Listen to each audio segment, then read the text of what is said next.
Bronx Talks. Bronx Talks.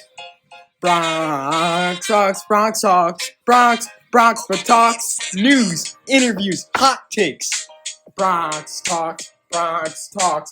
Bronx Talks. Welcome back, everyone, to another episode of Bronx Talks. We were just tried filming like 5 minutes ago. Everything was lagging, so now we have to restart. So as you can tell, we're not in the best of mood. We're gonna be right now. prepared for everything now, though. We already know what we're gonna say. So Yeah, we're more prepared. So things happen for the best. So yeah. I hope everyone had a great week. Cowboys won on Thursday night against the New Orleans Saints. Little side topic, so that was good. Christian, how was your week? It wasn't that good. Not gonna get into it. We do have some good news though. Okay. Wednesday we did a video with NYY recaps. If you haven't NYY. checked that out, I'd suggest you go and check it out now. Probably the best video yet. Episode 2 maybe rivals it. But that became our most liked video on the channel, so you can clap that up. Our the most watched video on the channel. And lastly, we hit 150 subscribers. So little milestone. Wow. And we're gonna give like $10,000 to our 150th subscriber. Like Mr. Biggs. Yeah, subscribe, get us to 1 million subscribers by the end of tonight. Yeah, we are. Other news, we're currently in lockout, so all the baseball news is going to get really dry, really quick. Really start to get frozen, and we'll get creative on the channel. You can blame Robert Manfred for this because his lack of communication and understanding of the league in general has a big effect on how this led to it. It's obviously not Manfred's fault directly, but, what has the guy done for the sport of baseball that's positive? I can't think of anything. But that's for another episode, maybe. Yeah. Now we get right into the news. Sure thing. I'm ready. Yesterday, Yankees went out and made some moves. Yeah, finally. Good stuff. Yankees promote Dylan Lawson to hitting coach. He's been the Yankees minor league hitting coordinator since 2018, I believe. He worked with the Astros previously. Now, I got to be honest. I like this move. I don't like it a lot because I don't really know the guy, but I like this move. And I told Christian this many times before. I said promoting in the minor leagues might be one of the best options to go because it seemed like everyone in the minor leagues was hitting last year.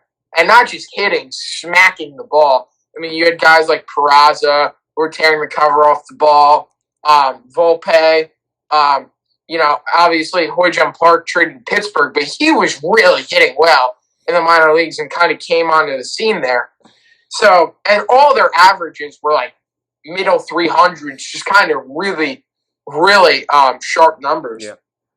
And, that really jumped out at me last season. So I said to Christian, I think promoting within might be one of the best options to go.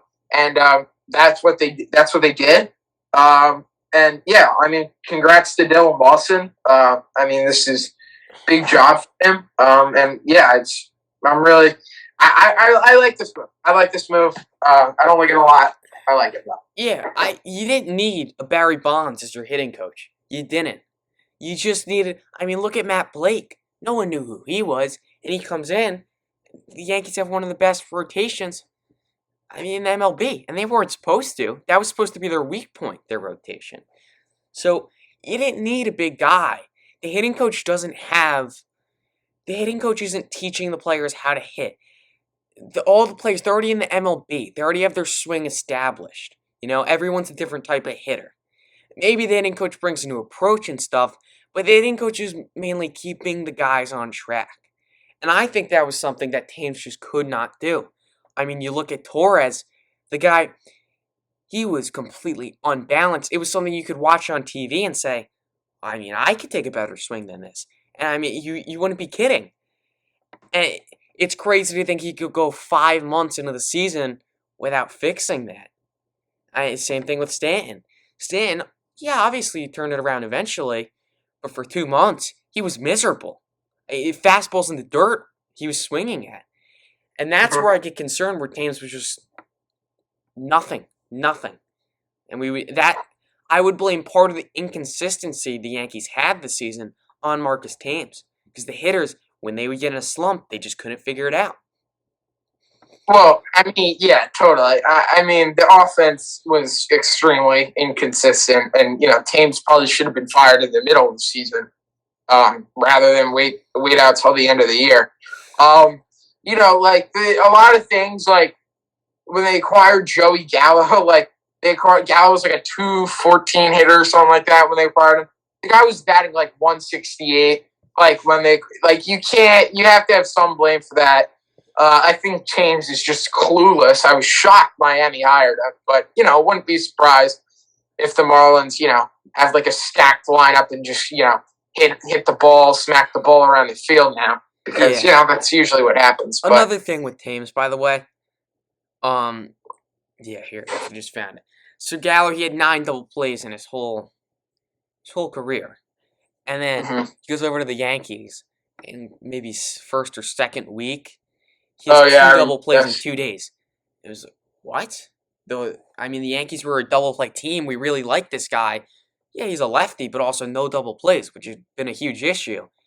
And then 2 double plays in 2 days. It was like, what's Thames doing? Has he already gotten to Gallo? So Also, the Yankees lineup is so one-dimensional. Another thing, Thames would have, the only thing that Thames did positively was, he helped Sanchez out, kind of removing the leg kick early on in the season. And Sanchez would actually, tear the cover off the ball for around a month before he said, nope, I'm not, I'm done.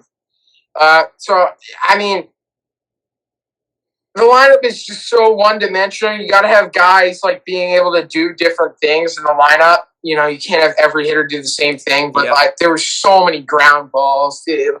Thames, he has to go. I like this Lawson guy. We'll see what he does. Hopefully he can fix Torres, make some of our guys better hitters. And I wish him nothing but the best. That was also not all the moves we made yesterday. We also brought in Desi Druschel as the assistant pitching coach. We don't know who he is really, but I trust Matt Blake. Yeah. Desi's a cool name. I wish him nothing but the best. I'll hit a little Google search right now in the guy so I can tell you guys more about him. But don't expect anything too big from this guy. He's the assistant pitching coach, correct? Yeah. So he's going to be there just to assist Matt Blake and hopefully make the staff a little better. He's the assistant baseball coach at the University of Iowa. I'll get you a photo of him. No, you don't have to get it. I'll throw a photo up on the screen. All right, well, you didn't do it last time. But yeah, Desi Druschel is the guy in the Bronx. I have a hot take, Christian. Sure. Desi Druschel is going to get ejected at one point this year. I don't even know if he's on the bench, but I can see the picture of him, so I don't know if he's like a hothead, but I could see that. Guy, I hopefully Matt Blake. Hopefully this wasn't like a Cashman hire or like a Boone hire. Hopefully this was like a Matt Blake wanted this guy. Yeah, maybe it was one of his good buddies from high school, and now he's bringing him on staff. 100%. But if this was like a Cashman hire or like a Boone hire, no. 1 week.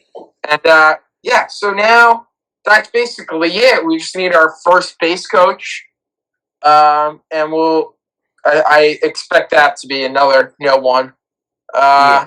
Maybe they hire someone on Rojas's old staff. Be the first base coach. Not really sure. There's But talks of Eric Chavez. I don't know if we've mentioned that yet on here. That'd be a cool hire. Right? The Chavez man. Yeah, he had a good career. Yeah. Going back to the teams then. And I don't like to bounce around topics, but I do have one more thing to say. The fans that don't know this, and the Yankees have admitted this before, their approach in the 2021 season was just be patient, work the count, see a bunch of pitches, and then just tire the pitchers out. So I'd like to think that approach came along with teams, and we saw it work sometimes. They'd be being super patient, everything would be falling into place. But then when you'd have a pitcher that would just pound the strike zone, it got ugly. Because they would just see strike one, fastball down the middle, strike two, fastball down the middle, and then swing on a curve in the dirt. So I do think they got to get away from that approach of being patient. You see a good pitch in the town, hit it. I don't think that's changed, Christian, because I think that's honestly more Brian Cashman's philosophy. That's like what the front office believes in. He doesn't like guys who chase a lot. He doesn't go after guys with high chase rates. That's part of the reason like Andujar never really got a chance to be on the roster because he swings at everything. He doesn't like guys like that. So we'll see how much changes. I heard this guy really analytical though. So I don't know. We'll see. But I like how everyone was hitting in the minor leagues and he's the coordinator. He's in charge of all of that. And minor league hitters last year were really good. So I hope I wish him nothing but the best, and I think he'll do a good job. I don't know, but yeah. He will be if he's not doing a good job. We'll blame our problems on him. So if he is doing good though, everything comes back to him. So I told you, Chris, I said promoting within should be an area they should check out. Yeah. They did just. Brian's starting to listen. And now you need a first base coach, and probably look at like a Phil Nevin type guy. Like a little bit of a hot head, get on the players. You don't want all like the Rojas is. I think that's what they want Rojas to do. I think he kind of hinted at that in his Zoom interview. But that's that. I know this is pretty boring. No one really cares about Desi Trussell. Yeah. Anyway, next topic is what to expect from Aaron Hicks. Hit him to the sticks. Yeah. Now, Aaron Hicks, we traded for a long time ago from the Twins. It was kind of a bum of the Twins. Yankees saw something very, very similar to what they did with Didi. First year, I remember we got him. It was atrocious. Me and my dad used to scream, "Oh, Hicks is up. That's an out." And he was a really, really disgusting hitter. Next season, he was kind of, he showed a lot of improvement, middle of the pack. And then the season after that, he kind of started to break out. And he was good. He had a good season. I believe it's like 2019, 2018. And then he just got signed to that contract, and it's just kind of like, Yeah. The injuries have really been an issue. Really, really been an issue. And honestly, I think he's an overrated player. I think Cashman just likes him because he's a switch hitter, But what to expect? He's played winter ball. It's looked good. We talked about this briefly with NYY recaps. He's looked good, but like we said, he's playing against minor leaguers. Honestly, to be honest, 100%, when I was making this up, I don't really know what to expect from Aaron Hicks. I know one thing that has to be better. I look out for his throwing arm. His throwing arm actually looked really good yesterday. He threw the ball. He threw like a massive throw from the outfield and center. Guy was tagging. He almost threw him out. I forget where I saw that, but I would be careful of his throwing arm. And the fielding last year was not good. He couldn't really field last year. Now it was a month. I remember he made like 2 errors one game in center. But yeah. But here's the thing with Aaron Hicks, Christian. If he can put it together this season, he could be a really, really important piece to the Yankees. Want to know why? Because the Yankees don't have one switch hitter on their team. He's the only switch hitter, right? You need switch hitters in your lineup. He's fast. The Yankees need speed. We've seen Aaron Hicks be able to lay down a bunt, against the shift. We've seen that before. Yeah.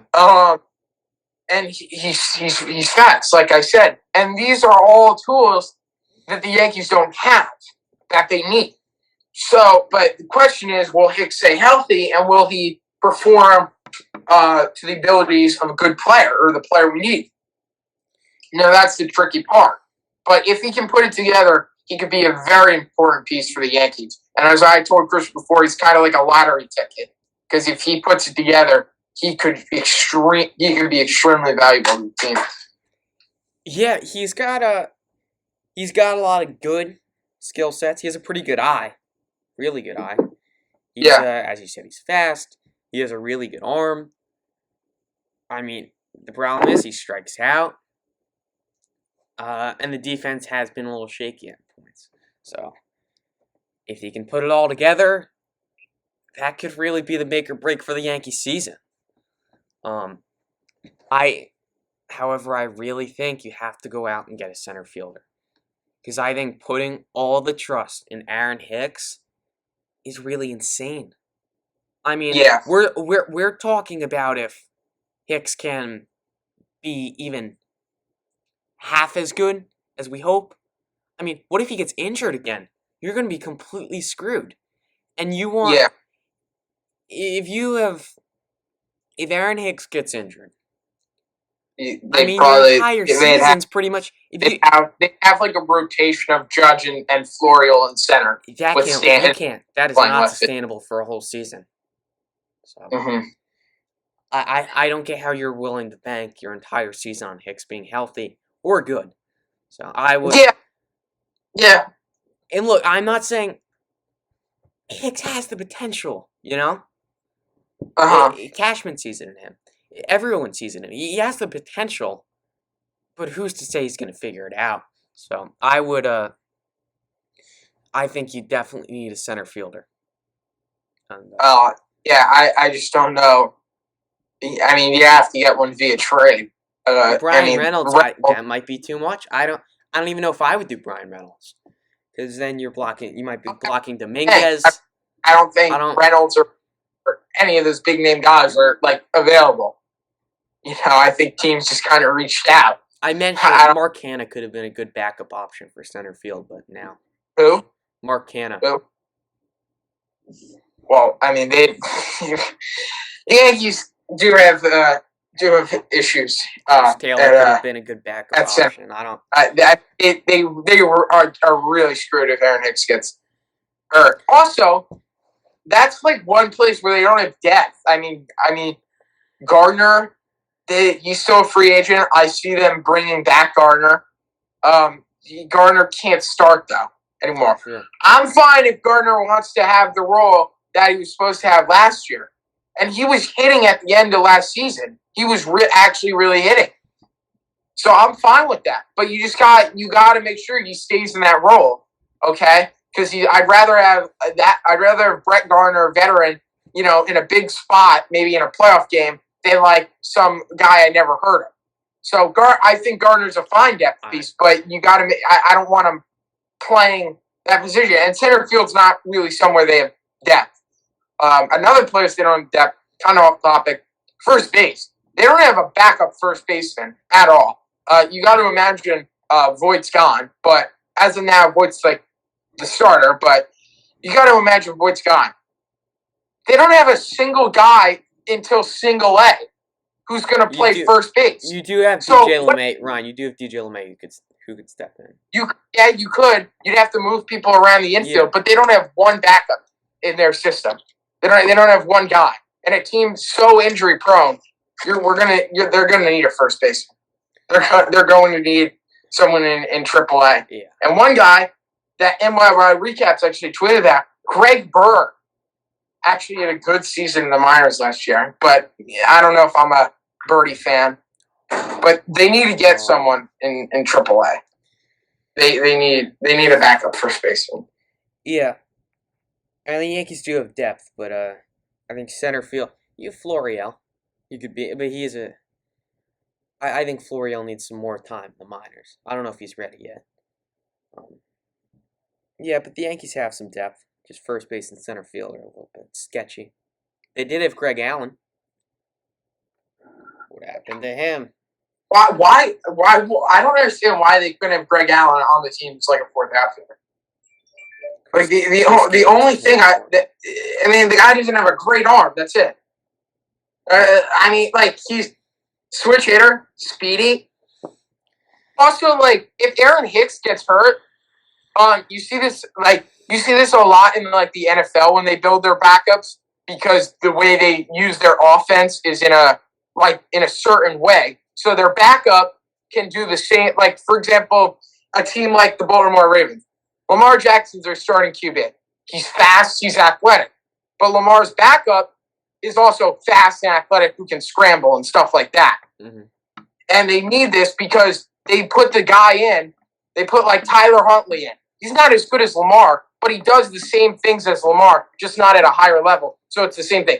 Greg Allen is the same thing as Aaron Hicks. So if Aaron Hicks goes down, Greg Allen, switch hitter, speedy center fielder. He's like this. He's like the same thing. So it's kind of maybe it's a little bit less, and maybe Greg Allen's even better. You know what I mean? So you're staying in the same track, same. You know what I mean, Christian? I do. Yeah. No point in talking about Greg Allen. Yeah. Why is Greg? Why? Mind blown, Cashman. Do you want to move on? I would like to start it off with Sanchez. Guys, I know what show? We agree with most things on this show, I'd say. Because we talk about it a lot. Sanchez is something I know we don't. We talked about it in the first episode. And we're not going to get into the full plan for next year. But our segment is what to expect from Gary Sanchez. Here's what I have. I have Sanchez putting up his offensive numbers that we've seen for the past few years. Not the 2018 season he had, I think it was. But, if he plays, 140 games, 130, I'd see him hitting 20, 25 home runs, batting 220 or something, which is pretty good for a catcher. As for the defense, and I think this is, if you're evaluating Sanchez, this is what you really have to look at. Defense, I don't really know. He last year, it was ugly at some points. I obviously had the big blunder against the Mets, which was embarrassing. The guy slid right under him. He had multiple occasions where he cost us the game single-handedly. It linked right back to him, a pass ball or whatever. So, Sanchez is not a good defender. Also, the drop balls on the pop-ups. Yeah, that was another thing.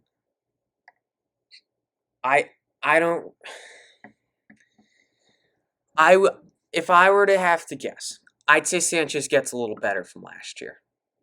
A big thing. They had the philosophy of catching on one knee last year. And this wasn't just a Yankee thing. We saw it across the whole MLB. Not every team, but most catchers doing this. It's better for framing. But with guys on base, it doesn't really make sense. You're not when you have one knee down, you're not really athletic. So if they don't hit your exact spot, you can't really move to where the ball's going. So hmm look, I get framing's big, but is it pass ball? I mean, that is significantly worse. So I The thing really hope they move away from the one knee thing. I don't I know don't know what how much analytics back better that up. he'd be defensively, even with not one knee on the ground. I don't know how much of a difference it is, and I think honestly the difference is not big enough for him to go off of the one knee. I think that's why the Yankees keep it, because if he were to get up, no knees on the ground, right? His framing would be terrible. Yeah, he might be a little bit better defensively, but I don't think, in a value standpoint, it has value. I think that's what the Yankees believe. I'm not 100% sure, but he's like he's just a really, really big hole defensively. Really big issue. He has a great arm, which helps prevent stealing bases and stuff like that. Something Higgy can't really do. But I mean, you can't. Just like a lot of inexcusable things. Girardi was tough on him, and that's when he had his best season. So, I think people need to be more tough on the guy. Gary Sanchez. Look, I want you guys to picture this right now. Think about if you were in like a squatting position as a catcher. Picture that, how it feels. And now picture if you had one knee on the ground and the other one, in the squatting position. You have so much less range and just you're a lot less athletic like that. So I know you were saying that nothing's really going to help Sanchez. I can't help but think Sanchez would fare much better without the one knee catching. And this is just an inference. I don't know. I'm not in the organization, but I mean. Well, I mean, Sanchez he's an outspoken guy. I mean, that's part of the reason. He was a majority of the reason, and a big part of it, why they got Girardi out of there. You know what I mean? So if Sanchez really believed that it would make him a better catcher, he would have already told the organization that, and they already would have done that. So, that, I mean, I don't know, honestly. But hopefully he's good offensively. If he now, this is big on the front office. If he is like this, like he was last year, especially at the end of the season and more of that, like if he's the same player, if not worse, Yeah. Really not. That's a really, really bad look on the front office. I mean, that's really inexcusable if you let that happen 3 consecutive seasons. With each one, the fan base telling you they got to change catcher after each season, and you let that happen for 3 straight years when you could have changed it. That's inexcusable. So we'll see. We'll see. But if he's the same way, the podcast next year, I mean, I'm just going to be destroying Catholic for letting that happen 3 years in a row. That's inexcusable. It does. Fans that don't know, it does look like Sanchez is going to be the opening day catcher. Not opening day, it'll be Higgy with Cole, but Sanchez will be a catcher for the Yankees. Stallings, where did Stallings go? I will. Her next topic. Where did Stallings go? Miami, I think. Yeah, so Sanchez is going to be a catcher for the Yankees. They really should have got Barnhart, which is really where they missed out. And that was kind of like a sneaky signing. I mean, it was right after the World Series. Trade. It was right after the World Series, and just swooped them up. Yeah, so. That's just a loser organization like Detroit. And you'd think we would have, we would have been on top of it since we got eliminated so early. Like a bad move if you couldn't tell. Yeah. All right. Yeah. Our next topic. Yes. MLB lockout. What does this mean? Well, basically means you can't do anything. You can't sign players. You can't talk to players. If you're in the front office organization, you can't reach out to players. Players can't use team facilities. Players are able to talk to one another they're able to sign and hire coaches, which is good, but they're just in a lockout. I mean, look, there will be more news about it coming out. It could really get ugly. I'm not going to sugarcoat it. I mean, it could literally potentially Buster Only or Jeff Passan tweeted this. That potentially could go all the way up to June. Both sides, the players, the owners, extremely stubborn. And the state we're in today in baseball, it's like, and today we're the state we are currently in baseball. I'm not going to sugarcoat it. The ship is sinking. You know what I mean? Baseball is not what it once was. And they can't grow the game to the young audience. They do well in local, like people say, very local sports. They do well in cities like Boston, New York, Los Angeles. These big name, Texas, the Rangers, Dallas. They do good there. But it's really just other cities where they, like teams like Pittsburgh, Baltimore, where no one can go to the game. Cincinnati, where these owners have no money. Tampa, they're dead broke. They can't pay the players. The players want money. They have the whole thing with the team control.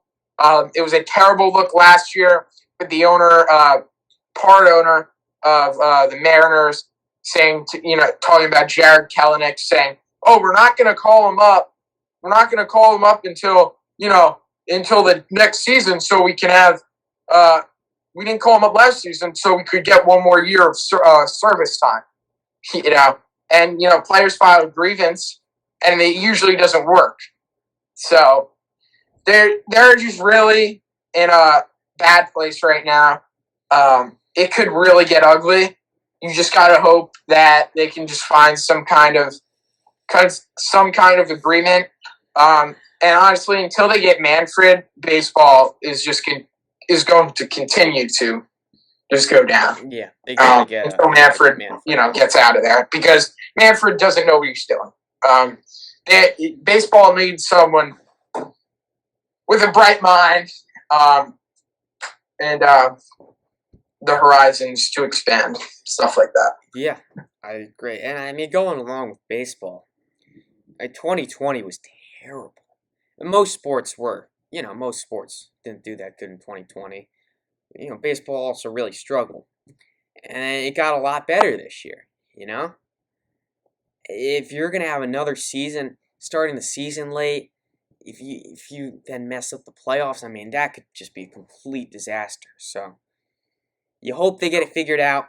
You hope the owners make a ton of money on playoff games. The owners want expanded playoffs, and the players want the league to be more competitive. So I think there's a good possibility they expand the playoffs. And a lot of these tanking teams is a huge problem with baseball.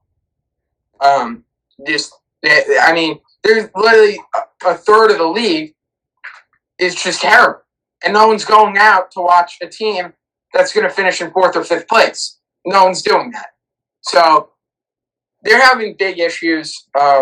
You just gotta hope they can work things out. and not to Yeah. mention, I mean, these crazy rules they want to add, where you pick who you play, because the only reason they want to do that, because it would be a big entertainment thing, and that's what baseball is trying to get, because the game's not entertaining. That's what they want it to be, more entertaining. Like, oh, who's going to pick so and so? Oh, you have the audacity to pick our team, okay? And then so it's like, we'll see. I mean, you just gotta wish them luck. Hopefully they can find an agreement pretty soon. But yeah, I mean, we'll see what happens. Yeah. So about it. I mean, don't expect anything for at least 2 months. Nothing. So yeah, a whole lot of nothing for a little while. Cancel the season like they did in '94. That would rightly be said. I mean, that would just be. Ryan, you think we could do this podcast for? They didn't have a season. What? If they didn't have a season, Ryan. What are you saying? Can you hear me? Yeah, I can hear you. They didn't have a season. You think this podcast could sustain a year and a half without any actual games? Yeah. There would be a lot of Ruby and Duke time. Yeah. A lot. All right. All that being said, our final topic. This is going to be. This is probably answers. And I made this last night, and I thought, okay. But I want to do it I want to do all of the reporters. So all of them. We're doing the Yes Network. Bob Lorenz's, the Merediths. Yes. Not everyone in the booth, I guess, because they only really guys in the booth. So everyone you know. I'd say all the Yes Network people. I'll start off. Let me just get them all up here. Yeah. Okay.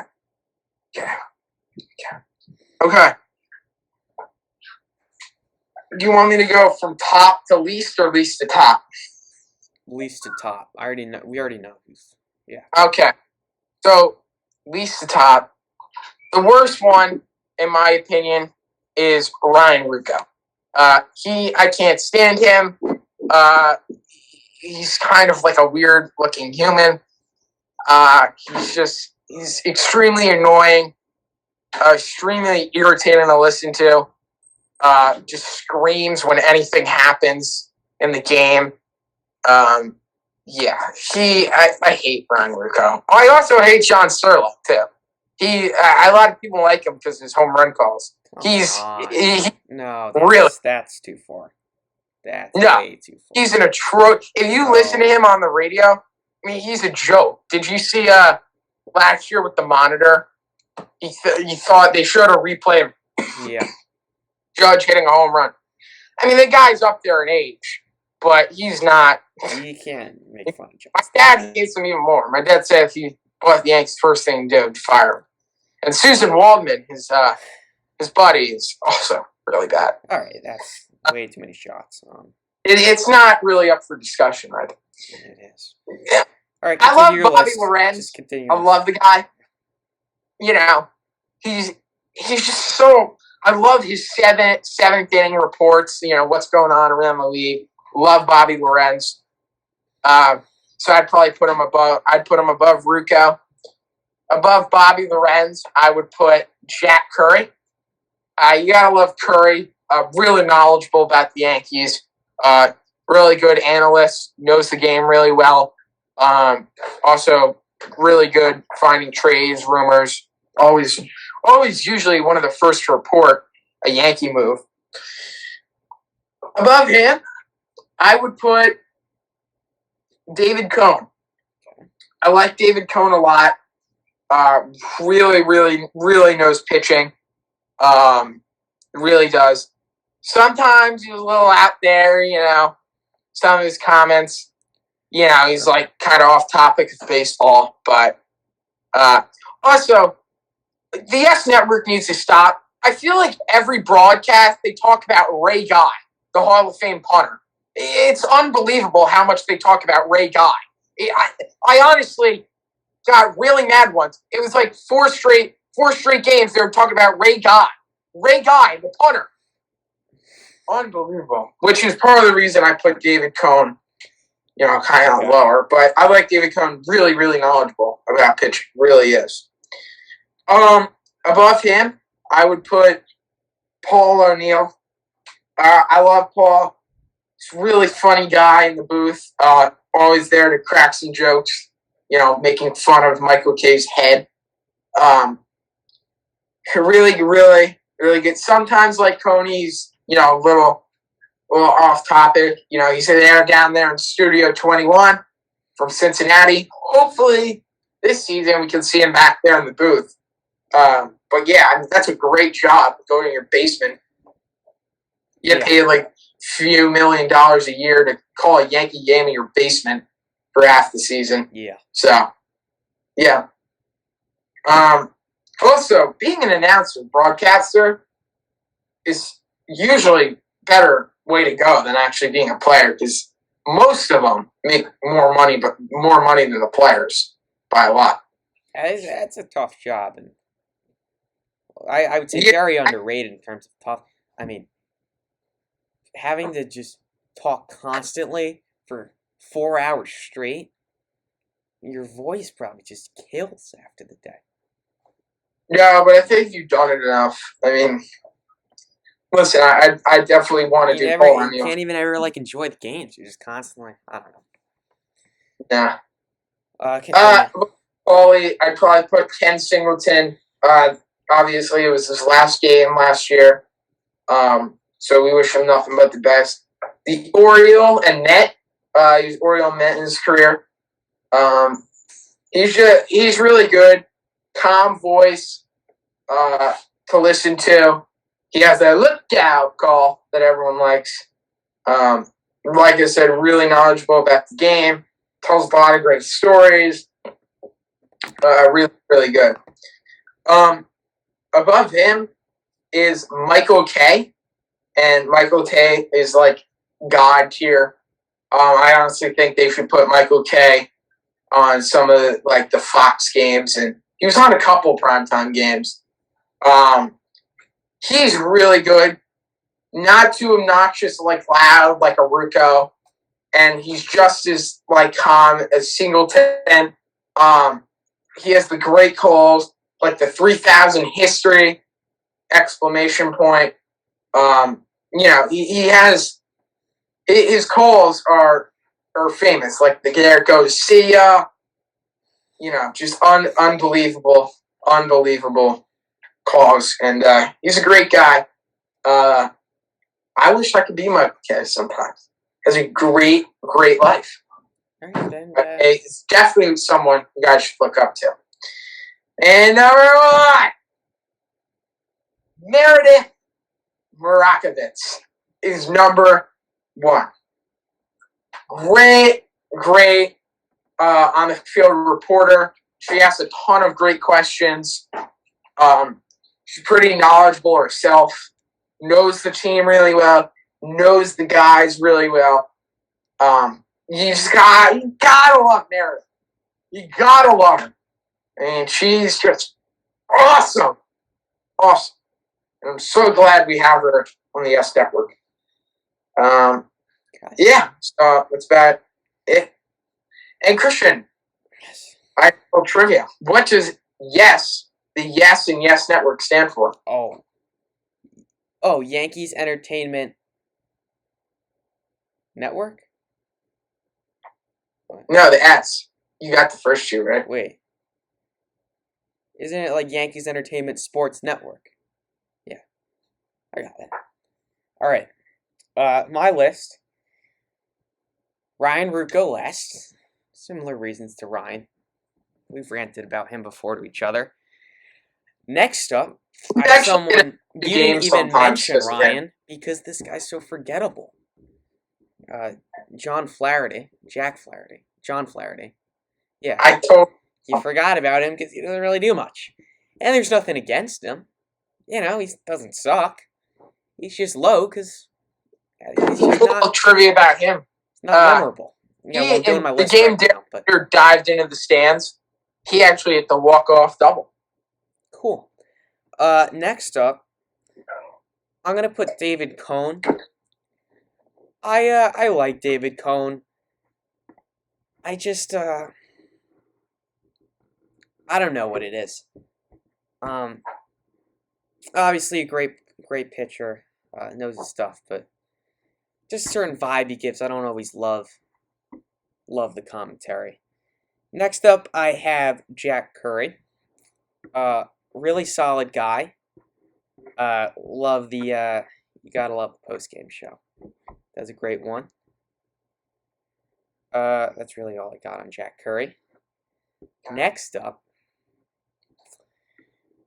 let's see what we want to do here. I have Michael Kay, Meredith, Ken Singleton, and Bob Lorenz.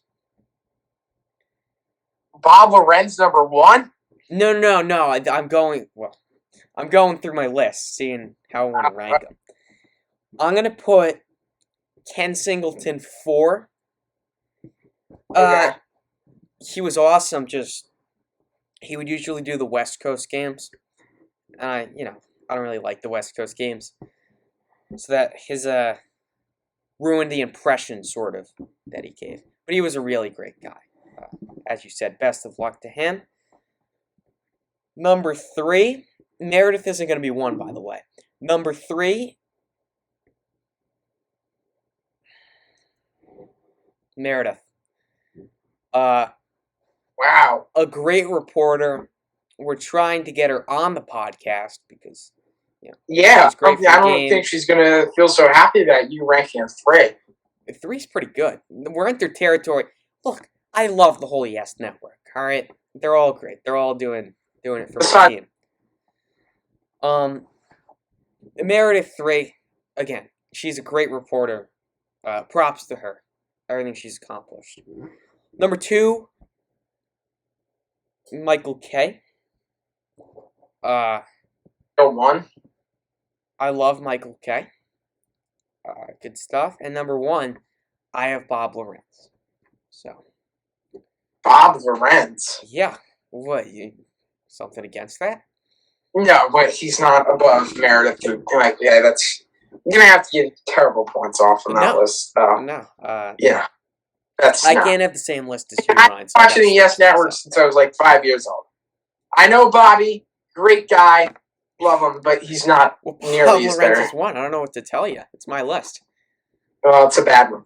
It's my Also, list. wild card, Buck Showalter, I love on the Yes Network. Yeah, he's a good one. In a coaching job or managerial job this year.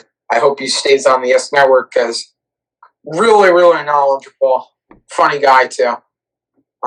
Yankee manager, Diamondback manager, Ranger manager. Any other team? Oriole manager. There's definitely a few other teams. But, yeah, great guy. That's it. That's all I got for today. That's all I got, too. So. All right. It's been fun, Bronx Talks. Hopefully this comes out okay in the editing because we had a ton of technical issues. So I'm kind of hoping it works out. If it doesn't, make sure to drop a dislike, of course. Got some big things in the works, trying to get Meredith on. We're going to tell her that Christian ranked her 3 on his tier list. Get Meredith's take on that. Maybe they get in a whole fight. Entertaining 3 guys. Yeah, but great episode. Talked about a lot. Things are going to definitely get more dry and boring in terms of baseball world. We're going to do our best on the channel, keep things entertaining for you. So yeah, a lot of great content in the works. Like we said, we're just starting, so we're getting some big things going here. So yeah, but wish you nothing but the best. Have a wonderful weekend, guys. Yeah, that's all I got. That's all I got, so. All right. As always, Bronx Talks, keep talking.